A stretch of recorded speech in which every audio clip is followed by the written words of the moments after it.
तो बच्चों आज हम पढ़ने वाले हैं संज्ञा, और संज्ञा के बाद फिर हम पढ़ेंगे औपचारिक पत्र। तो आइए हम संज्ञा पढ़ते हैं। देखिए, संज्ञा में हमने सबसे पहले देखा कि यहाँ पर एक घर का चित्र बनाया गया है। घर का चित्र बनाने के बाद यहाँ पे घर में मौजूद सभी वस्तुओं के नाम दिए गए हैं।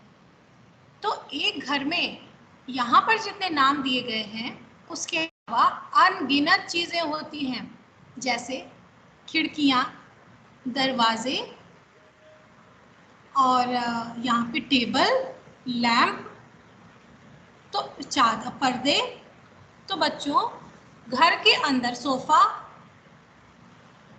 चिमनी, मेन गेट यानी मुख्य दरवाजा, सीढ़ियाँ, तो इस प्रकार के की अनेक चीजें घर के अंदर होती हैं जिनके अपने अपने नाम होते हैं।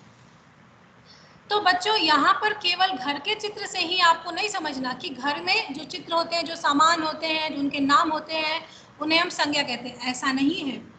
इस पूरी दुनिया में जितनी भी चीजें हैं, जितनी भी वस्तुएं हैं, जितने लोग हैं, उन सबका एक नाम होता है।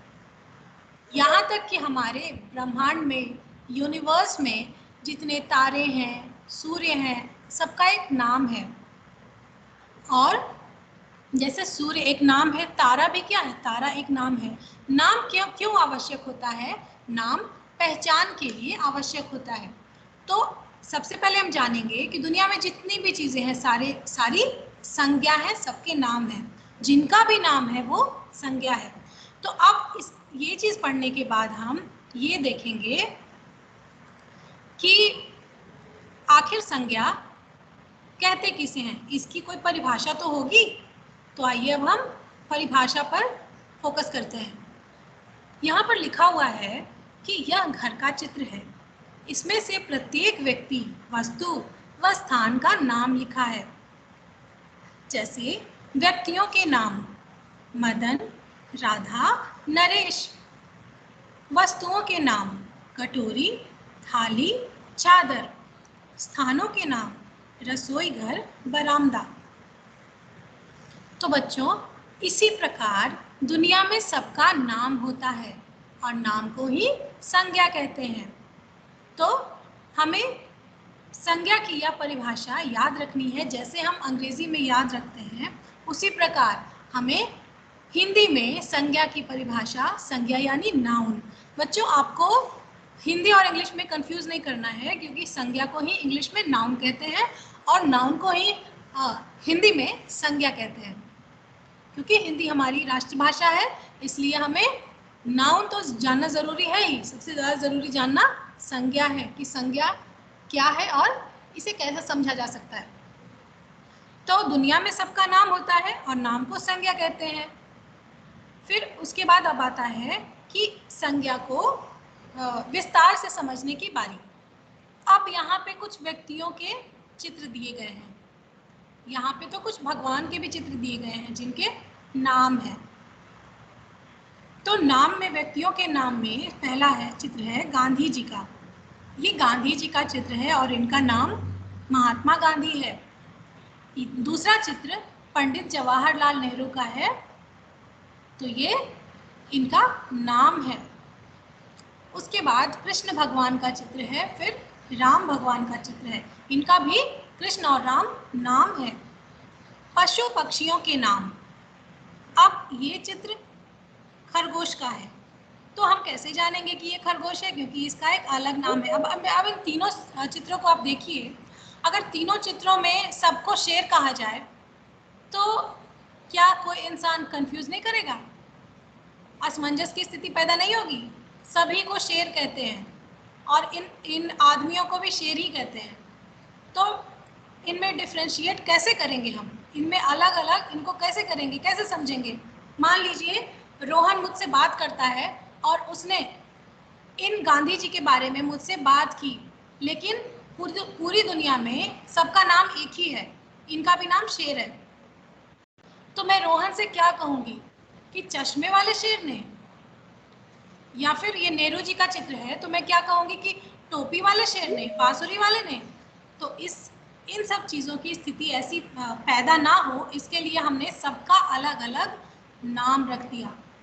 नाम से हमें उनके गुण और उनकी जो भी आकार है, प्रकार है, सबके बारे में ज्ञान होता है। तो इसीलिए यहाँ पर ये खरगोश है, इसका आकार, इसका व्यवहार अलग है, तो इसका नाम खरगोश है। कुत्ता, इसका आकार, व्यवहार, इसका कार्य सब कुछ अलग है और इसका नाम कुत्ता है। इसलिए इसका नाम कुत्ता है ऐसा नहीं है, इसका नाम कुत्ता है और इसका जो व्यवहार है, आकार है, कार्य है, सब कुछ अलग है। शेर का भी कार्य, व्यवहार सब कुछ अलग है और इसका नाम शेर है। इसी प्रकार चिड़िया, तोता, कबूतर। उसके बाद फल व सब्जियों के नाम।